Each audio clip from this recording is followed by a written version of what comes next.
నేను అచ్చిమాయపల్లి గ్రామ పంచాయతీలో బీసీ జనరల్లో ఒక బీసీ బిడ్డగా నేను ప్రజల ఆశీర్వాదం కోరుతూ ముందుకు పోతున్నా.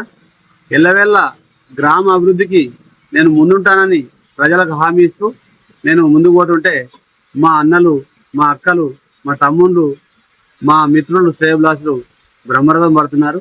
తప్పకుండా ఒక చదువుకున్న యువకునిగా, రాజకీయ పరిజ్ఞానం ఉన్న వ్యక్తిగా మరియు గ్రామ అభివృద్ధికి ఇంతకుముందు కూడా నేను 5 సంవత్సరాలు ఉప సర్పంచ్గా నాకు నా గ్రామ ప్రజలందరూ అవకాశం ఇచ్చారు.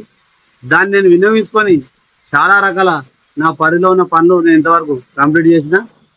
ఇప్పుడు నన్ను సర్పంచ్గా గెలిపిస్తే మా అచ్చిమాయపల్లి గ్రామాన్ని ఒక ఆదర్శ గ్రామంగా తీర్చిదిద్దాలని నా ప్రజలకు నేను మాట ఇచ్చిన.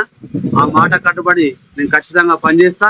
అవసరమైతే గ్రామ అభివృద్ధి కోసం గౌరవ ఎమ్మెల్యే గారి దగ్గరికి, ఎంపీ గారి దగ్గరికి, సంబంధిత మంత్రి గారి దగ్గరికి, కలెక్టర్ గారి దగ్గరికి, అన్ని శాఖల అధికారులతోని నేను సమన్వయం చేసుకుంటూ గ్రామ అభివృద్ధిని ముందు తీసుకుపోయేందుకు నేను కష్టపడతా. దయచేసి నాకు ఉంగరం గుర్తుకు ఓటేసి నన్ను గెలిపించాలని నేను గ్రామ ప్రజలను విజ్ఞప్తి చేస్తున్నా. నాకు పూర్తి విశ్వాసం ఉన్నది. వాళ్ళ ప్రజల యొక్క నమ్మకాన్ని నిలబెడుతూ రేపు అచ్చిమాయపల్లి ప్రజల రుణం తీసుకునే రోజు ముందున్నది. దయచేసి ఉంగరం గుర్తుకు ఓటేసి నన్ను గెలిపించాలని నా ప్రజలను నేను సవినయంగా విన్నవించుకుంటున్నాను.